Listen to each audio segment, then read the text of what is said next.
I'm sorry, Shiny. I know it isn't your fault. You don't have the Christmas balls, you finick. Merry Christmas, everybody. That is pretty much how I feel this year, because I feel like if Santa doesn't catch something, I don't know. I don't know. Anyway, Merry Christmas, everybody. Christmas is like a week away. Hopefully you're not letting any of this nonsense that's going on in the world stop you from hanging out with your friends and family, and be cheerful and giving and receiving this year. Just do everything you can to just be with the people you care about, because it's Christmas time, you know, like you gotta do what you gotta do. But I wanted to take the time today to discuss one of my favorite Christmas movies, A Christmas Horror Story. Now, not to confuse this with, you know, A Christmas Story. I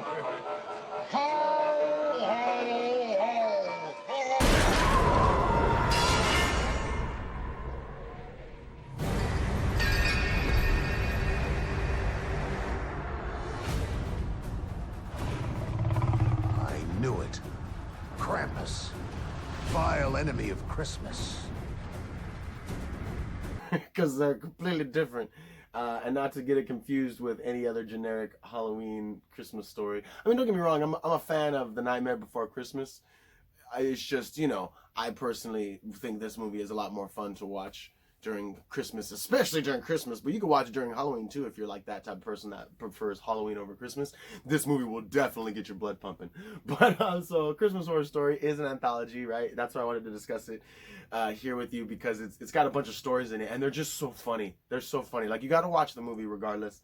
I'm gonna get into it right now, but like, it's totally worth watching because it's just so ridiculous. And I'm gonna try to leave out a lot of points, but I'm gonna pretty much give you like the footnotes to all the bullshit that happens in this movie. It's awesome. It's fantastic. So the main overarching narrative and story of the movie is that, you know, Santa's up in the North Pole and they're getting ready for Christmas, getting all the presents together, getting everything, the workshop's going, the elves are moving, and then the elves are a little worried, right? They're like, oh, there's like a storm coming. And Santa's like, I'll be fine. And they're like, nah, like, I don't know, it doesn't look good. And it turns out that it's like the essence of like evil, or like the, you know, bad will instead of goodwill towards men for Christmas. Like, the bad will is coming in storm form.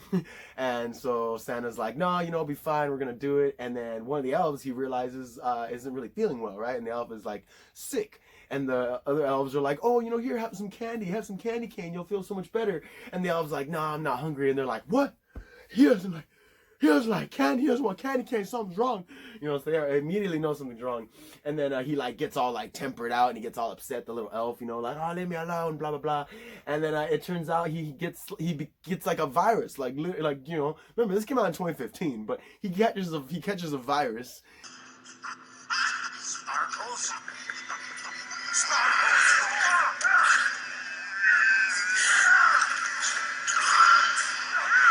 That virus pretty much turns him into a zombie. And Santa has this like super cool staff he has, like, for whatever reason. Like, the whole design of Santa is just awesome.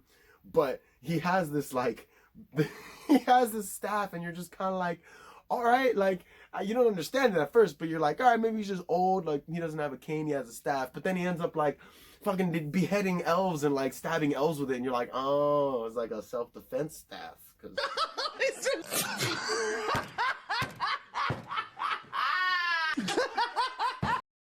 So as all that's going on, like, more of the elves are getting this virus, and it's spreading throughout the North Pole. So as all this is going on, and Santa's like now fighting elves that are zombies, it goes down to the States, right? Then it comes down into the States of what we're doing, not at the North Pole. And there's 3 stories going on, and of the 3 stories, they're all interesting, but like 2 of them are better than one for sure.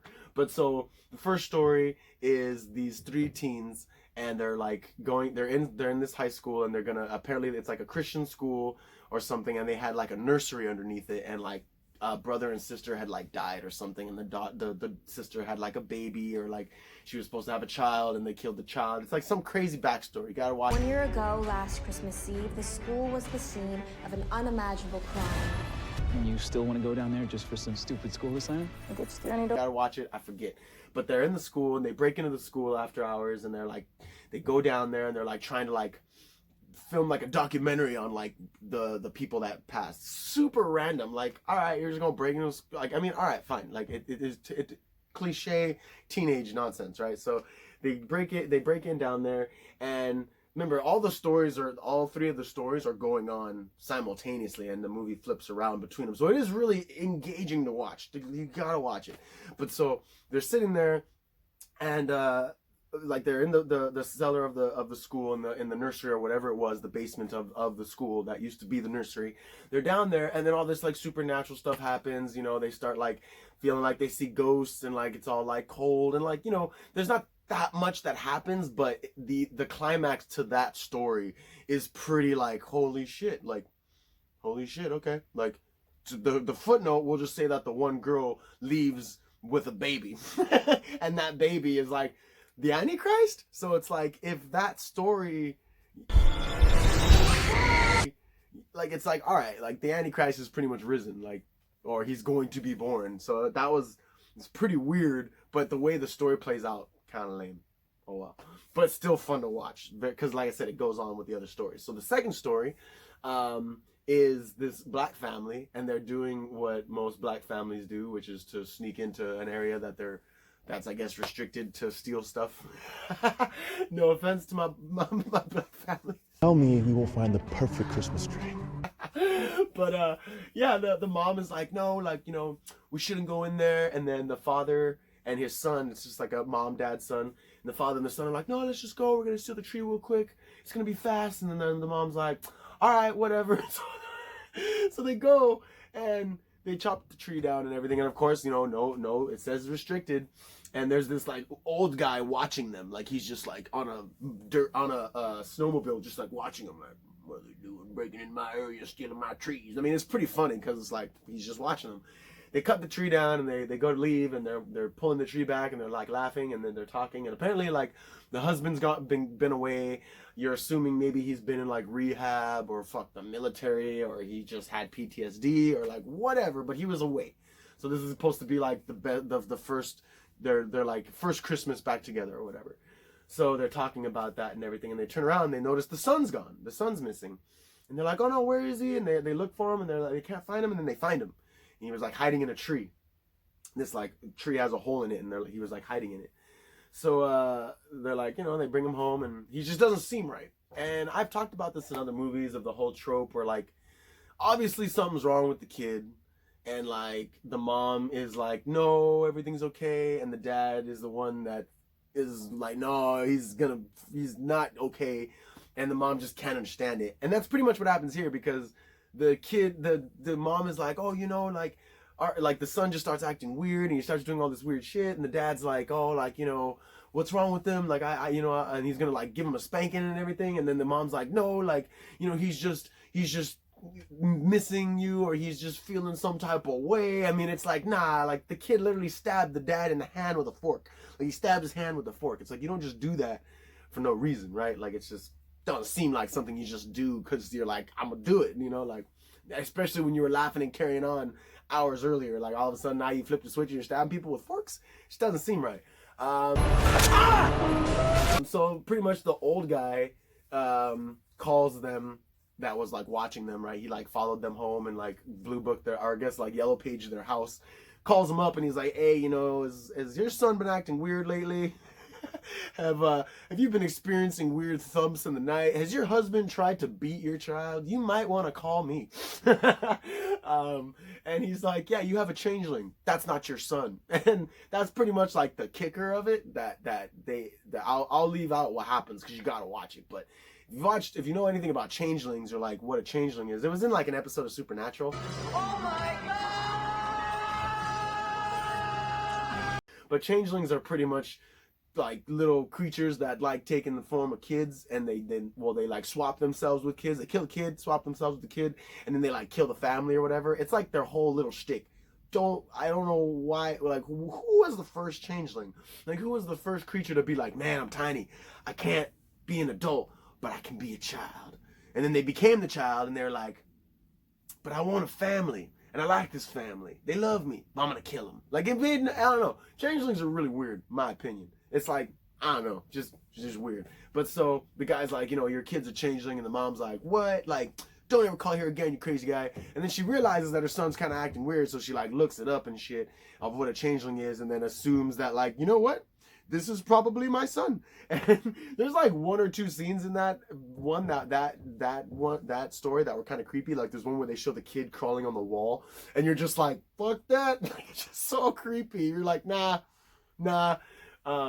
But you know, she pretty much figures out what's going on, and then she has to like trap him and shit and bring him back to the forest. And like, the guy, you find out that weird creepy dude was like their like gatekeeper or something. Like, he was making they were like stuck in that field for generations or whatever, and like his family was the only family that were like connected to him or some shit, the old guy. And like, he was like their protector. Like, if it wasn't for him, they'd be running amok or whatever. It was weird. So in them trying to find their son, or in her trying to get her real son back, she ends up killing or getting that guy killed. So all of those changelings that were there, there's like a bunch of changelings that show up that are like in the shadows. All those changelings now have no one to keep them from going and killing other kids and other families. So at the end of that episode, it's pretty much like, oh damn. So the Antichrist is free from the kids in the school, and then now changelings are running amok in this town. Like, that's not good. Meanwhile, Santa's trying to get Christmas going, and all the elves are trying to kill him because they're like bloodthirsty. I fear they may all become infected. How did it all come to this? So that story was great. That was a good one. The family was so ridiculous, but like, you know, I mean, changeling. Hashtag changeling. The third story, the last story, is even more ridiculous, but just more funny, I would say. But so I kind of broke down how, you know,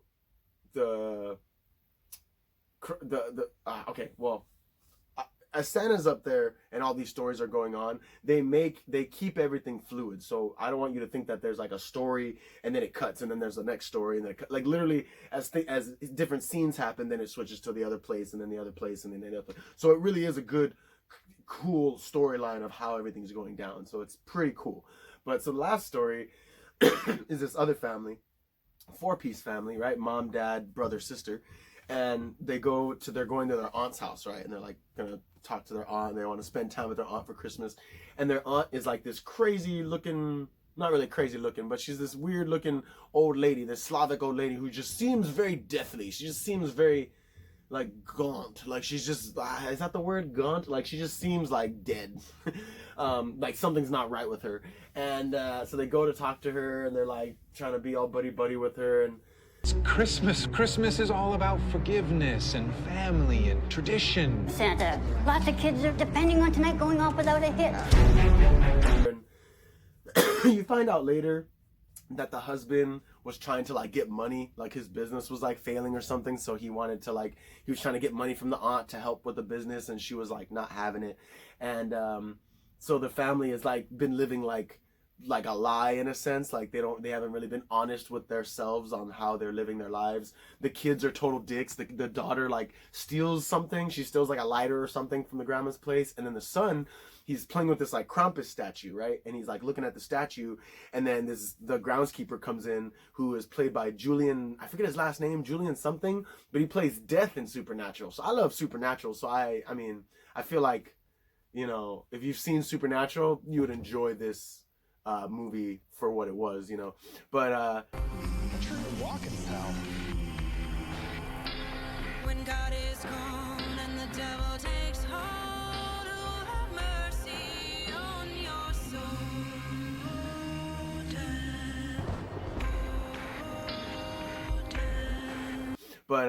so he plays this groundskeeper, and he gets all upset that he's like playing with the Krampus statue. He's like, oh, you shouldn't play with things that aren't yours. And the kid's like, oh, like, he's a total dick. And he just like breaks the statue, he just pushes it off the table and breaks the statue. And you're like, bruh, like what This is Krampus, right? What's a Krampus? He's like an anti-Santa Claus. I know, stuff like that.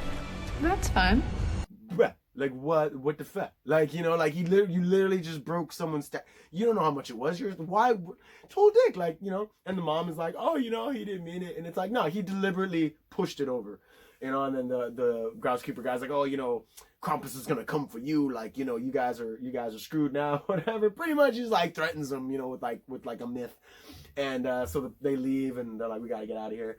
And they're driving home, and they almost hit something in the road, like something like runs past the road, and they almost hit it, and they're like, oh shit, you know, and they like crash into the side of the road or whatever. Like, well, it's just snow, so they like crash into the snow, and their tires get stuck. Cliche, we're like, no, we're stuck now, so they have to like walk and find like shelter or find like, you know, help or whatever. It was super random, so random, but good. So they're walking around, and then they start hearing like roaring sounds.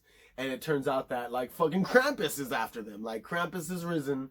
The gardener guy literally rose Krampus somehow, and now Krampus is going to kill the family pretty much, or coming to get the family. And plot twist, he fucking does kind of kill the whole family. But I'll let you, again, you gotta watch it to see how it goes down. But it's pretty crazy. I was like, okay. And granted, you know, Krampus does look like a albino bodybuilder. I liked it a lot. I did like it a lot better than the fucking. Than the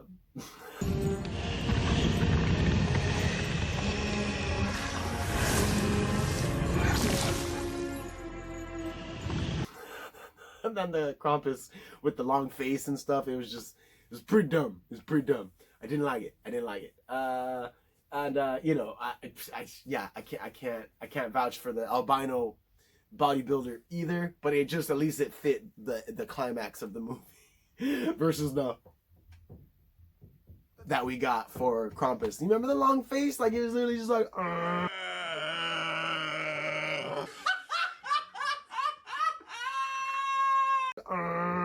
it was just like, like, I mean, yeah, you're freaky looking, and I think the toys were more scary than the Krampus was. But anyway, I'm not talking about that movie.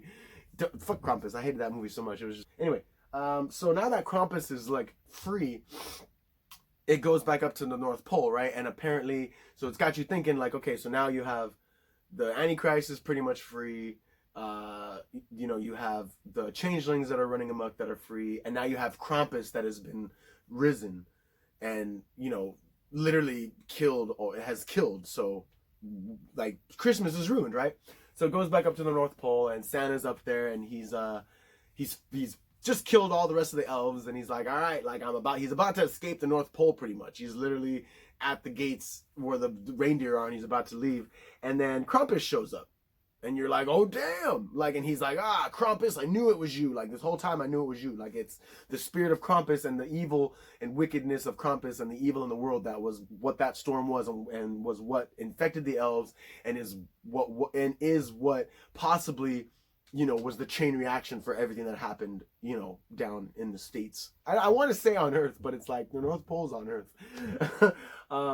So of course he fights Krampus, and it's just an epic battle. I mean, oh gosh, the battle is just so, it's ridiculous, but it's so cool. And I love the design and the style of Santa. It's just, it works. I mean, it was fun.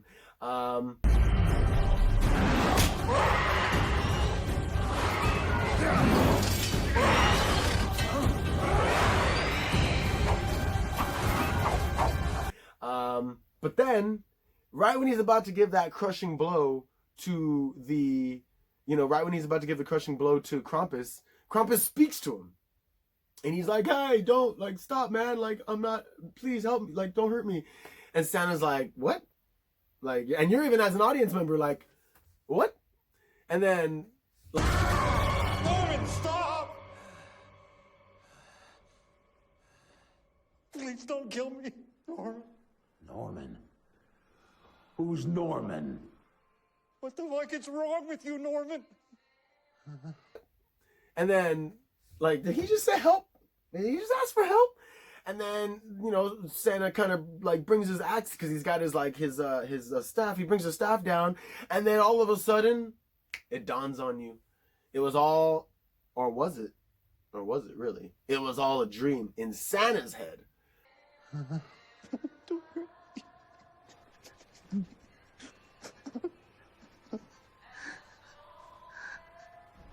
He was actually a Rena Santa. He was like at the mall and he was drinking in the bathroom and he put his Santa gear on and he was like, all right, ho, ho, ho. And then he flipped out.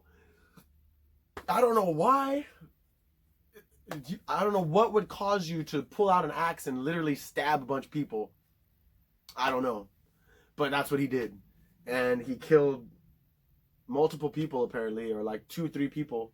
So the people that he thought he was killing in his dream, thinking he was killing all these elves, were actually people. Some of them were people.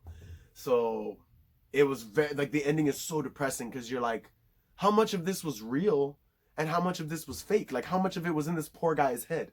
But it makes you wonder because the only actor in this whole movie that I knew was William Shatner. Merry Christmas! William Shatner plays the radio DJ host, and he pretty much hosts the night. And he kind of gives little like tidbit information of what's going on in the night. And he does discuss what happened and that guy killing people in the mall, this crazy lunatic Santa. But the other thing that's interesting is that if he's hallucinating all of this, right, and he's seeing these elves and the zombie elves and all that, and he's imagining Krampus, it makes you wonder how much of the rest of the movie was fake. Because he never acknowledges the changelings and the family that deals with the changeling. Santa never brings that up, so he could have never known about it. The kids in the school that released the Antichrist, he never mentions anything about them. Never mentions the school. Never mentions the people that died. So that could very much well be true. And then when it goes into the family with Krampus, and how the family was trying to visit the aunt and stuff, it makes you wonder, like, okay, so was that the fake part? Was that the part that was a fragment of his imagination of how he thought Krampus became real? Or was that actually real? Like, the family did release Krampus, they did actually do all those things, and Krampus actually, as this evil spirit of Christmas, is what got into the Rent a Santa's head. Like, an evil spirit actually possessed Santa and made him kill and do those horrible things in the mall, instead of obviously not killing zombie elves. Like, he actually killed real people.